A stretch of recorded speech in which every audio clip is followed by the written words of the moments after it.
আজকের এই ভিডিওটা অতি গুরুত্বপূর্ণ। দেখা মাত্র প্রত্যেকটা বাংলাদেশী নাগরিক এটা ভিডিওটা শেয়ার করে দিবেন, কারণ আমি যে তথ্যগুলো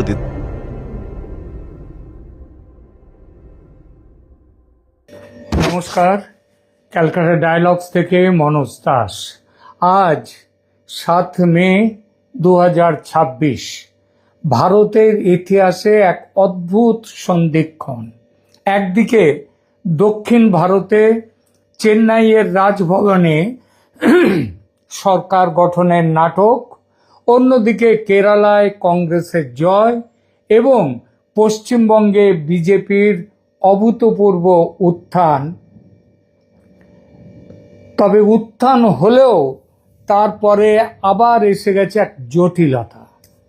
প্রথমে নজরে মনে হতে পারে এগুলো বিচ্ছিন্ন ঘটনা, কিন্তু আপনি যদি একটু গভীরে নজর দেন তবে দেখতে পাবেন এর পেছনে কাজ করছে এক বিশাল আন্তর্জাতিক চক্র।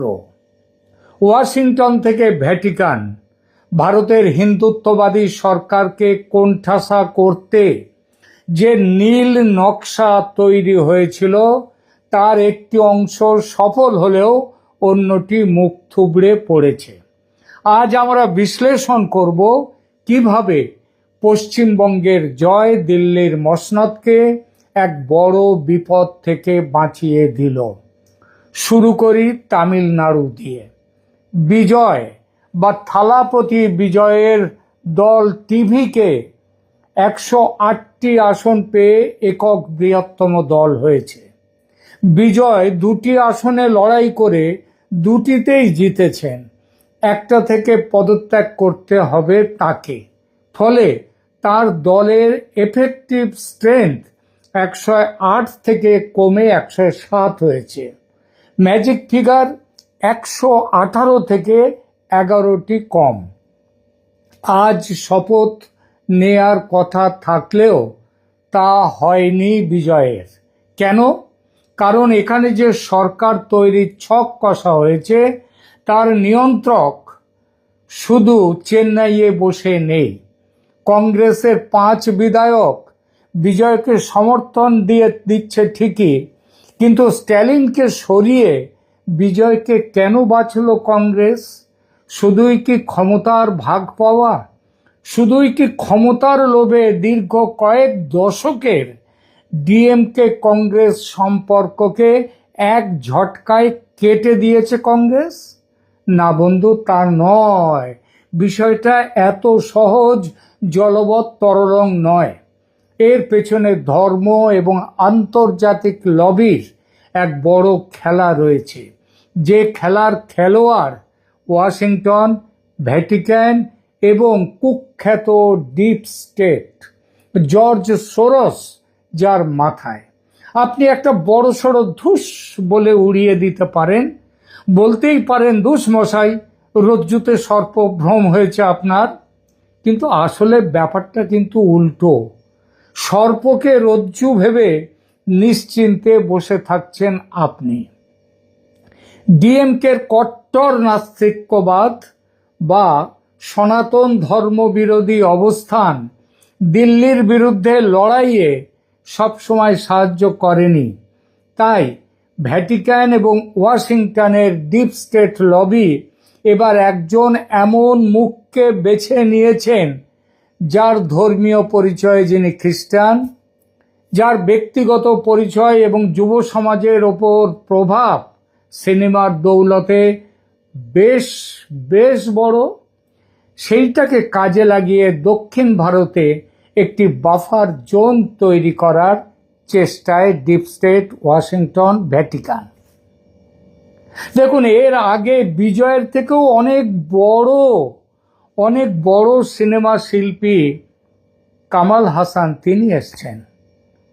আবার দেখেছেন আপনারা যে অনেকেই শিল্পী তারা এসেছেন কিন্তু টিকতে পারেননি, কিন্তু বিজয় টিকে গেলেন। কারণ ওই যে বললাম ধর্মীয় পরিচয়, সেটা হচ্ছে তিনি খ্রিস্টান। ঠিকঠাক এগোচ্ছিল সব, কিন্তু হিসাবটা একটু ঘেঁটে গেল সংখ্যার বিচারে। সংখ্যাগরিষ্ঠ দল হলো বটে বিজয়ের টিভিকে দল, কিন্তু বিধানসভায় নিরঙ্কুশ সংখ্যাগরিষ্ঠতা থেকে 11টা আসন নিচে রয়ে এলো।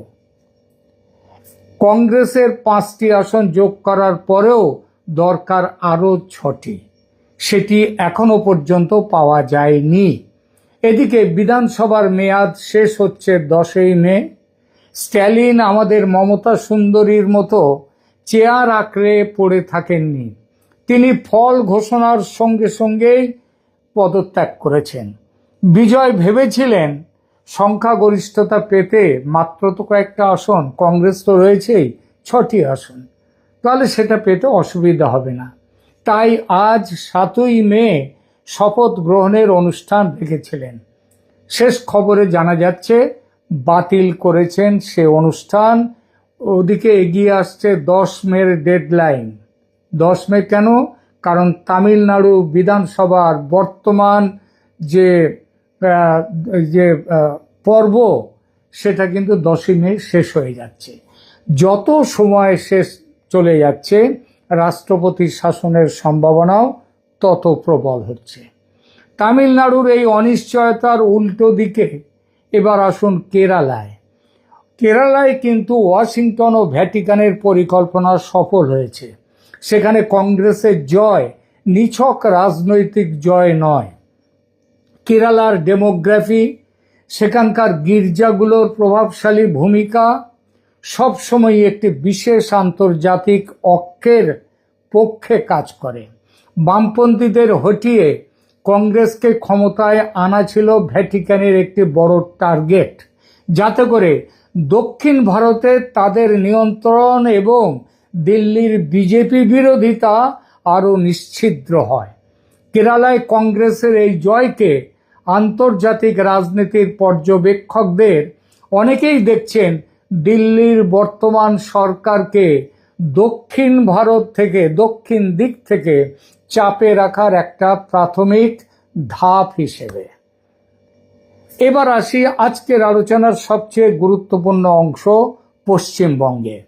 আন্তর্জাতিক থিঙ্ক ট্যাঙ্কগুলোর হিসাব ছিল কেরালা এবং তামিলনাড়ুর পাশাপাশি পশ্চিমবঙ্গকেও ফের মমতার নেতৃত্বে এনে তাদের নিয়ন্ত্রণ কায়েম রাখতে পারবে। মমতা কিন্তু বহু আগে থেকেই সিআইএর হয়ে কাজ করছেন।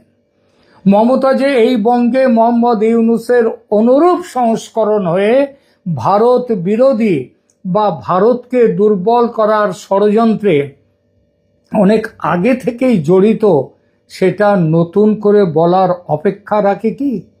কেন পশ্চিমবঙ্গ এত গুরুত্বপূর্ণ?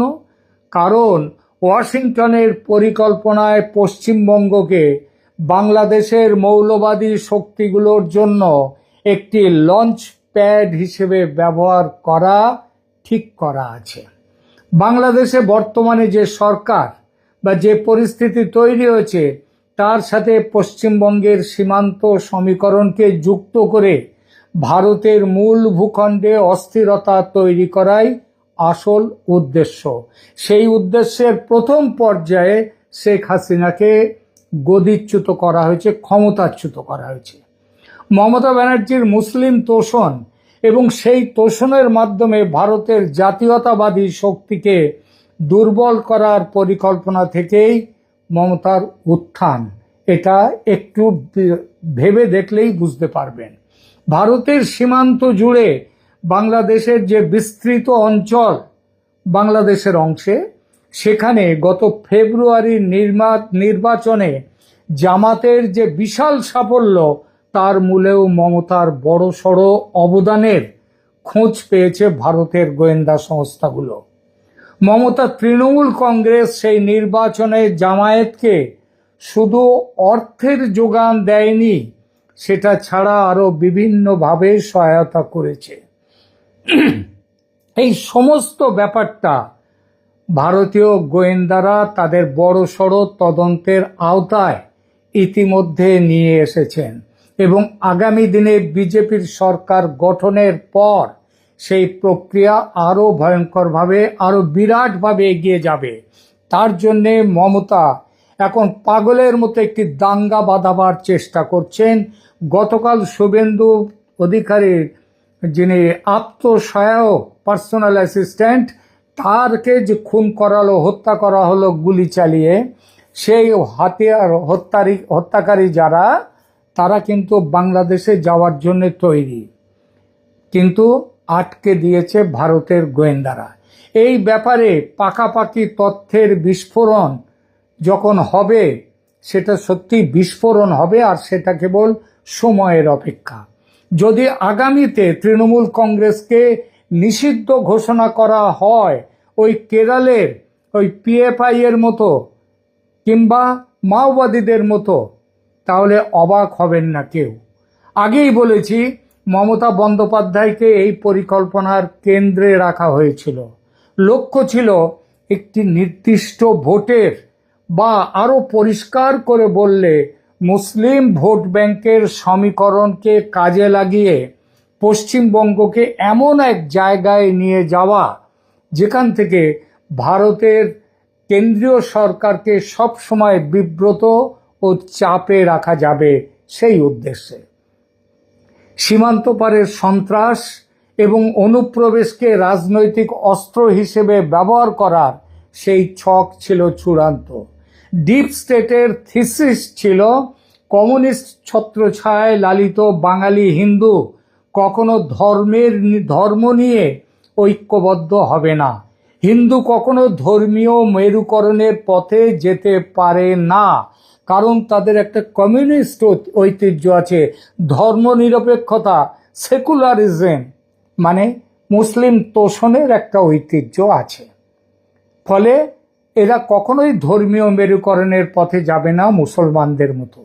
কিন্তু বিজেপির হিন্দুত্বের ডাক, মমতার ওই ইসলামদি তোষণের রাজনীতি এবং সর্বোপরি বাংলা পশ্চিমবঙ্গের হিন্দুদের সংখ্যালঘু হয়ে এই দেশ থেকে আরও একবার বাস্তুহারা হওয়ার ভয়, সেটা চেপে বসেছে। এবং এই চেপে বসার ফলে বাঙালি হিন্দু মেরুকরণের পথে চলে গেল। জয় শ্রীরাম ধ্বনি হয়ে উঠল বীজ মন্ত্র, ঘেঁটে গেল বিদেশি প্ল্যান। এটা যে ওয়াশিংটনকে কতটা ভাবিয়ে তুলেছে সেটা বোঝা যায় এটা দেখে, যে ইতিপূর্বে ভারতের কেন পৃথিবীর কোনো দেশের অঙ্গরাজ্যের নির্বাচন নিয়ে যা করেনি আমেরিকা, সেটাই করলেন মার্কিন প্রেসিডেন্ট ট্রাম্প। পশ্চিমবঙ্গে বিজেপির নির্বাচনী জয়ের জন্য অভিনন্দন বার্তা পাঠালেন নরেন্দ্র মোদীকে। এটা আগে ভাগেই দোষ কাটানোর চেষ্টা, অনেকটা সেই ঠাকুর ঘরে কেড়ে আমি তো কলা খাইনি প্রশ্নের আগেই উত্তর। কিন্তু এখানেই বোঝা যায় এ ব্যথা কি যে ব্যথা, বোঝে কি আনজনে। মমতার পরাজয় মানে শুধু একটি দলের হার নয়, এটি ওয়াশিংটন এবং ভ্যাটিকানের সেই অ্যান্টি ইন্ডিয়া লঞ্চ প্যাড পরিকল্পনার আপাতত সমাধি হওয়া। কেন বিজেপির জয় দিল্লির জন্য স্বস্তির, আর ডিপ স্টেটের জন্য কেন স্বপ্নভঙ্গ? কল্পনা করুন, যদি আজ পশ্চিমবঙ্গ এবং তামিলনাড়ু আর কেরালা তো হয়েই গেছে, এই দুটো রাজ্যই এই আন্তর্জাতিক লবির পকেটে থাকতো, তবে দিল্লির অবস্থা কি হতো? উত্তর ভারত এবং পশ্চিম ভারতের বাইরে দিল্লি কার্যত আসাম ছাড়া একঘরে হয়ে পড়ত। পশ্চিমবঙ্গে বিজেপির জয় এই মৌলবাদী করিডরকে, যেটা বানাবার চেষ্টা করেছে ডিপ স্টেট, তাকে এটা ভেঙে দিয়েছে বিজেপির এই জয়। বাংলাদেশের সন্ত্রাসবাদীরা এখন আর পশ্চিমবঙ্গকে নিরাপদ আশ্রয় হিসেবে ব্যবহার করতে পারবে না। এটি দিল্লির সরকারের জন্য শুধু রাজনৈতিক অক্সিজেন তা নয়, বরং জাতীয় নিরাপত্তার ক্ষেত্রে এক বিশাল জয়। আগামী 72 ঘন্টা রাষ্ট্রপতি শাসন নাকি সরকার? ফিরে আসি তামিলনাড়ুতে। 10ই মের মধ্যে যদি বিজয় 118 জনের সমর্থন না পান, তবে তামিলনাড়ু রাষ্ট্রপতি শাসনের অধীনে চলে যাবে। আর এটা হলে দিল্লির কেন্দ্রীয় সরকারের হাতে একটা বড় সুযোগ আসবে এই আন্তর্জাতিক লবির প্রভাবকে রুখে দেয়ার। স্ট্যালিন এখন ক্ষুব্ধ, কারণ তিনি বুঝতে পারছেন তাকে দাবার খুঁটি হিসেবে ব্যবহার করে ছুঁড়ে ফেলে দিয়েছে কংগ্রেস। কংগ্রেসের এই বিট্রেয়াল বা বিশ্বাসঘাতকতা তামিল রাজনীতির সমীকরণকে আরো জটিল করে তুলছে। বন্ধু, ভারতের রাজনীতি এখন আর শুধু গলি বা জেলা বা